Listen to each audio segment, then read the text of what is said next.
So my business has radically changed over the last couple years, and I've spent a lot of money on different things. And what I wanted to do is just take some time to go through what are those things I'm spending money on that are going to actually make me more money and continue to advance my business. And what are those things that are a little sneaky that maybe within the industry people are trying to tell you to buy that maybe just don't really give you the bang for the buck when it comes to making progress on your business. So I've got three different things I wanted to talk about with you all today. So the first thing that I wanted to talk about was the professional. Actually, let's talk about the CRM. Let's talk about some technology. Okay. So the one thing that you 100% need to get dialed in and need to identify is a quality CRM. Okay. Your database is your data bank. That's where you're going to see all of your relationships that bring you referrals. This is where you're going to host all of your leads that come into your system. This is where you're just going to be able to navigate all of your client relationships. You're going to need to have a space that's like a source of truth for your database and all the people that you're working with. And you know, you also you're going to have, you're going to have past clients in there. You're going to have your active clients in there. You're going to have new leads that are given to you. You're going to have referrals that you get. You're also going to put in there people that are from your open houses. So like say you do an open house and you get somebody that gives you their information, they sign in. This is going to be a place to house that. So any and every lead that possibly could transact business with you or do, send you business, and even somebody that could refer you business that's out of the area but still has a lot of people that are in the area, this is going to be a place where you can house all of that. So why is this important? This is important because if you're trying to navigate all of this on your phone, it's just a big challenge. Um, you and I all know, you set up notes in your iPhone app. You get some other software where you take notes. You've got email, where maybe you send yourself an email, or you have a Google platform, and so within your Google platform, you're putting information, and so you just find that it's just scattered everywhere. So it's super important because it brings it all in one place for you. Now, one of the tools that I like right now that's been a really nice tool is Follow Up Boss. Follow Up Boss has been a really nice tool. They've got a lot of robust features, and it allows you to do a lot, like virtually anything that you want to do with a CRM, they do it. I've also had Lofty in the past. That's kind of an all-in-one system. So if you want like a dialer marketing, pay-per-click, social media marketing, all of that, you can have that all in one there. Um, the follow-up boss that I use, I also have an IDX on the backside where I can send people houses. So I use Sierra software, Sierra Interactive, for sending homes from the MLS to our clients, and it links up really nice with Follow Up Boss. You can also go in there and you can tag appropriate clients. So if you've got a COIA, they're a past client, they've referred you business in the past. In my book, that's a COIA. We've made money, or we've made money together in some form or another. COIB, these are people that are in your phone that know you. So if you call them, they're going to answer and say, "Hey, what's up, Adam? How you doing?" These are those people that you have a relationship with that could send you business in the area, but have not done a transaction or have not referred you.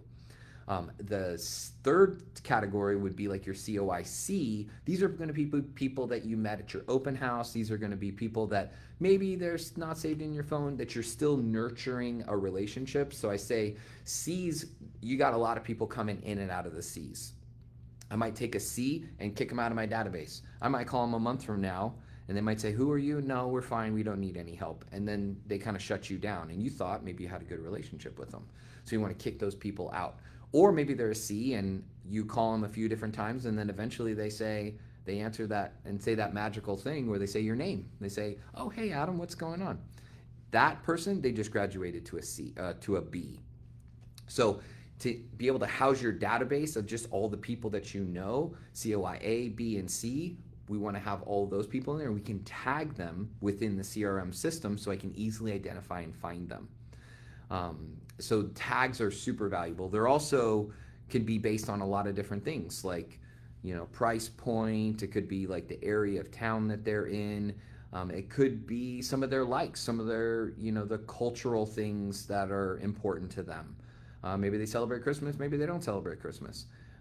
Maybe they've got dogs, maybe they've got kids, maybe they've got their whole family in the area. Maybe they go to church with you.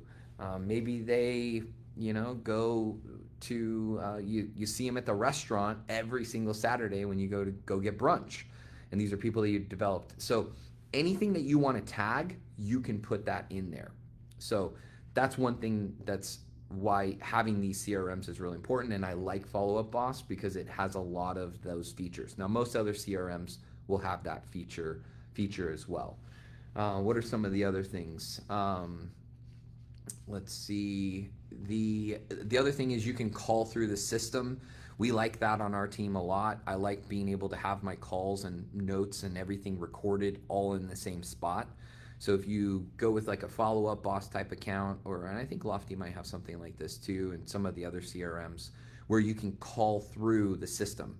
So that way it just brings not only all of your clients in one location, but all of your communication comes in one location. So any kind of note, any kind of communication, any information related to the client, you can have it there as well. You can also integrate your email. So that's another important factor. So if they email you, you can see it pop up inside of the Follow Up Boss.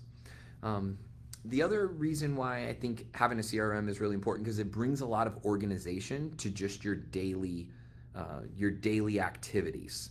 So if, as real estate agents, it's easy for us to, chase the call, chase the client, go meet somebody here, meet somebody there. We're getting pulled into a lot of different directions. So if you have something that's going to provide a procedure for you, where you've got different call lists, different people that you have to touch, a reminder type system, that's one thing I really like about Follow Up Boss as well, is they have different groups. And based on how you've categorized things and tagged things, it will tell you how frequently you need to stay in touch with them. So in our system, I always want to make sure that we're talking new leads first. Absolutely, absolutely most important. The second thing is going to be, and there we go. Thank you, Facebook. The next thing we're going to look at is, who are those people that we're further qualifying? Maybe we've set an appointment with them. We're still gathering information. We've set them up on a search. Whatever it is, those people that we need to stay in touch with right at the beginning of the relationship, I want to know what those people are. The next one would be, who are those hot clients that could potentially sign a contract? I want to talk to them next. And then it kind of goes from warm to cool to nurture. And obviously the frequency with which you touch them is going to be a little bit different based on how hot or cool they are. And within Follow Up Boss, it allows you to be able to categorize them so that it reminds you at an appropriate time. So I literally can open up my Follow Up Boss in the morning and I look and I say, where's my new stuff? What's my further qualify stuff? Hot, nurture, et cetera, allows me to do that. And then ultimately, at the bottom, it has my database, which I want to be staying in touch with them regularly too. So the CRM that you have that links up with an IDX site is extremely valuable. You should definitely be spending money here. One of the things in contrast to that it'd be tempting to spend money on would be, like maybe those, auto emailer services that are gonna send out emails about, client events and well, not client events, but like holidays or little knick-knack type things. Here's 10 things you can do to make your house look more Halloween, whatever. Like those things are good as long as they're coming from you. But if you're passing those off to another company, you have no idea what they're going to be sending out. that has just has fallen flat for a lot of my clients. They want to hear from me. And so that's been one area. AI tools, I mean, know what you're, know what you want.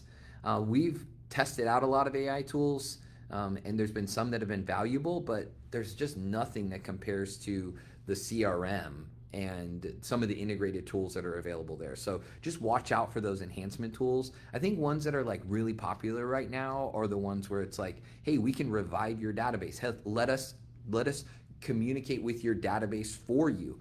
Some of those tools are going to be helpful, some are not. But if you're really just dipping into technology right now and you don't even have a CRM, the CRM is where you need to spend the money. If you're going to get the traction and you want to see a bottom like a, dollars added to your top line, the CRM and having an IDX and understanding how to use that system and the rhythm of that is going to be the most important thing, not those enhancements.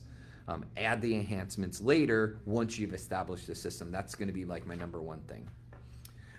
The second thing to be spending money on that I think is extremely valuable, and if you're like me and we sell in the luxury space here in Scottsdale and Paradise Valley, then you are going to want to make sure that you have a great professional appearance.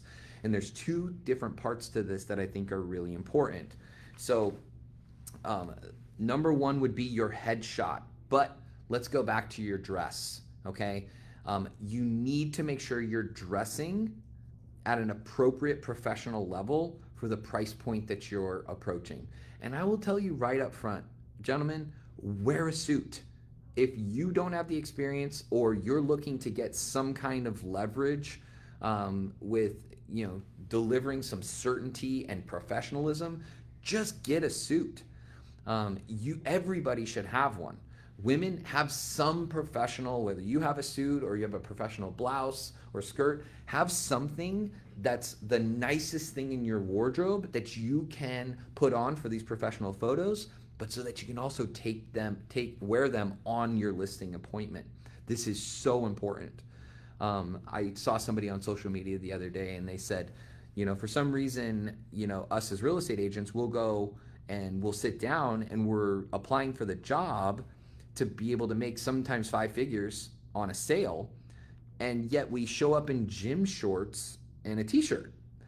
And if you think about any other profession that's going to make 5 figures on a transaction, they're showing up in a suit.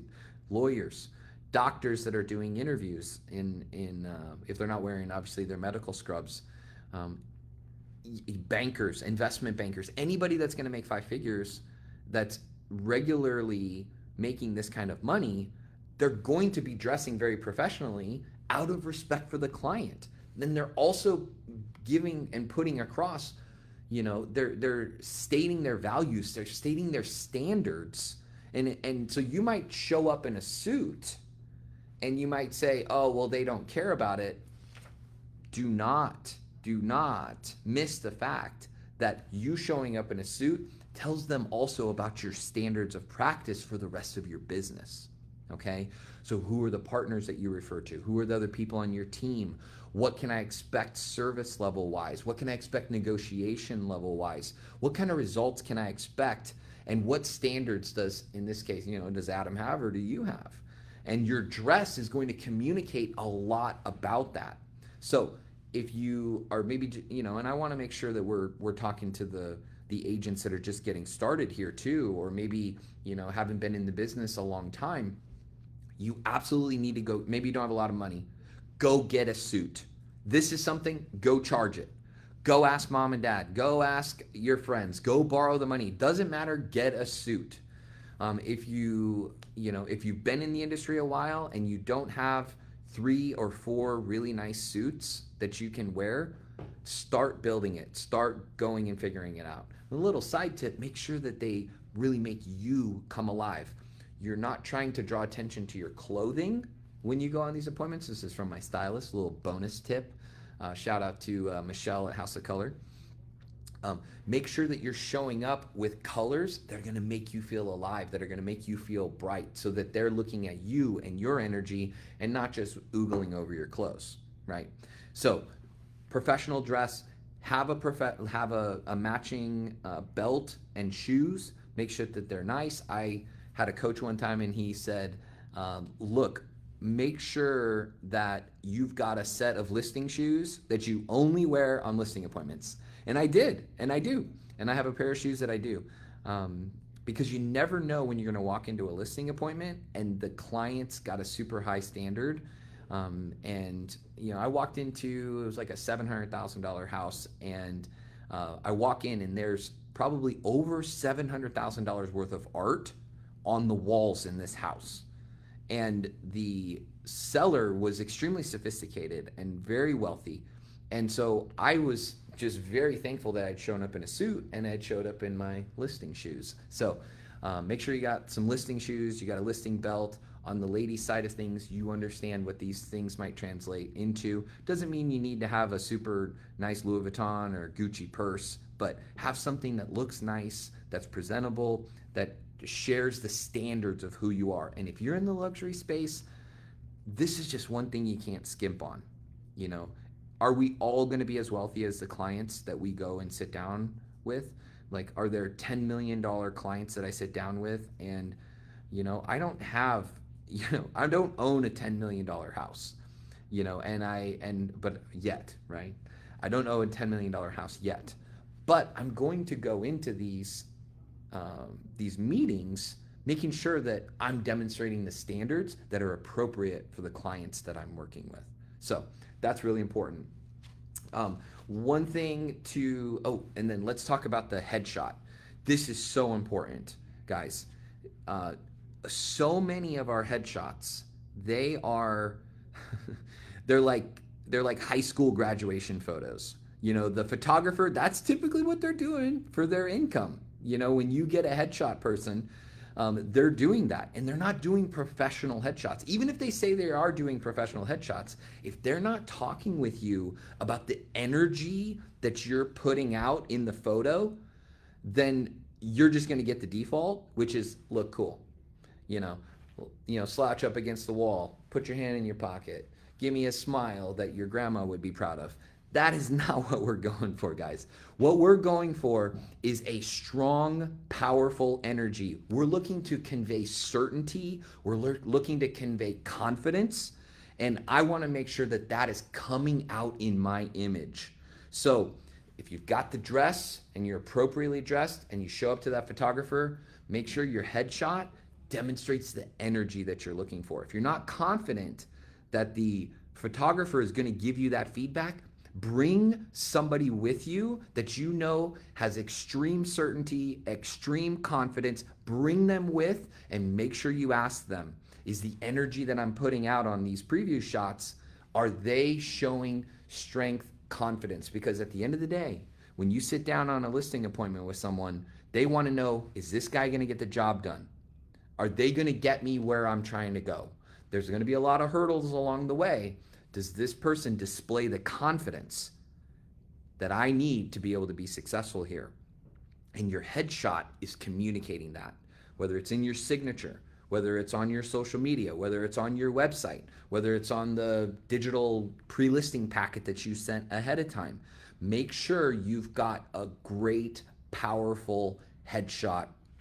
And that's where I would make sure you're spending some good money. I mean, I think the last one I spent about $500, and I got 3 shots, and I got 2 shots for my assistant. And that was just money very, very well spent. And I know that it's conveying a lot about me to my clients. So I think we kind of covered how to do that, which is good. And I think in contrast, like the money that you spend on this is going to be way, way more valuable and important than spending money on like print media. Like are these things you could spend money on and make money on? Of course they are. But like magazines, books, print media, these are things that you can get from a title company, but like a lot of us feel like we need to have these like ultra luxury, pre-listing packets. I show up with my iPad and a nice folder with, heavy stock paper. That's all I show up with on an appointment, because they're really just buying me and my presentation. So just don't discount the fact that your presentation is going to do a lot of the talking along with your presentation itself, not the materials that you have. But any materials you do have, make sure that they're appropriate as well. But I think moving more towards dress, headshot, that's a priority. You've got to get that dialed in. I'd recommend doing it every 6 months. And then you're going to start building a backlog of other professional photos that have a different dress. It's going to add some variety and depth. And that's going to also show that you've been doing this for a while. So if you do this every 6 months, that's going to be huge. And I would do it if you have a team. I would be doing that with your agents as well. And then I have, some people that, at a property manager, it's like I go out with a polo and a hat, and it's like, look, you need to make sure that you've got that confidence and that certainty. So, is your polo part of your brand? Okay. Does it mean you can't show up in a polo? No, it doesn't mean you can't show up in a polo. But this is something that's going to be a neutral, professional, powerful picture. And so I just recommend a suit or at least a button down in those photos. So that would be that. Now, the last thing I want to talk about with you guys on like where to spend money, and this one might rub some people a little bit the wrong way. The assistant that you spend your money on a assistant that works with you. Don't spend money on the broker supplied transaction coordinator. Now, your mileage may vary. Your broker might have created what I'm about to describe with the transaction coordinator that you want. And if they have, fantastic. That's amazing. If they haven't, this is where I see a lot of money getting drained, where you could be using these dollars. So, for example, let's talk on the broker supplied transaction coordinator. They typically start out around like $400. The really nice ones, they go up to about $1,000 if you want some listing input, at least in our world within the luxury space. Now, if I do 5 closings in 1 month, that's going to be the equivalent of what I could pay someone full time to do this job in my own world, in my own way, the way that I would prefer it to be done. And so this is where when I've interviewed these folks, when I've been kind of like without a transaction coordinator in a transition, I dip into this a little bit sometimes and just see like what's available, who can help me through this. If it's an emergency, by all means, use the transaction coordinator if it's an emergency. If it's going to pull you out of production, like of course, use them. But at the same time, many of these people, they don't call your clients. Many times they're not gonna answer your phones. Many times they're only gonna do broker paperwork. They're not gonna do any kind of CRM maintenance. They're not going to do much communication beyond email. They might receive a text message, but most of the time they hide behind email. And then on top of that, they also have their own way of doing business. And if they're doing business with a dozen or 24 other agents, the only thing that's going to be consistent in their work is what they create consistently for themselves. So that means every agent has to bend to the way the transaction coordinator does business, which may or may not serve you. And so for the same money, I think that even if you got a part-time transaction coordinator or even just an executive assistant that maybe isn't licensed but could do some work for you, or even having a virtual assistant that's from overseas or down south, those may be way better money spent because you can control the client experience. And any of the agents that come into our world and they've got their way of doing business, I always say, look, we are not just about taking care of the paperwork. We're not just making sure you're broker compliant. Like that's just a minimum. Like you got to have somebody that just does that at a minimum. What we're trying to do is co-create this experience with the client. If you don't want to be doing anything other than selling, you've got to train this other person to be able to complement the service that you're offering. And I find that most of the time these broker supplied transaction coordinators, they just don't do it. And if I take the same money, I can recreate that person inside my own world, and I can multiply their activities. So can they handle the broker paperwork? Of course they can handle it. Can they do the email? Yes, they can do all the things that a broker supplied transaction coordinator can do, but then they do all the other things that I want them to do.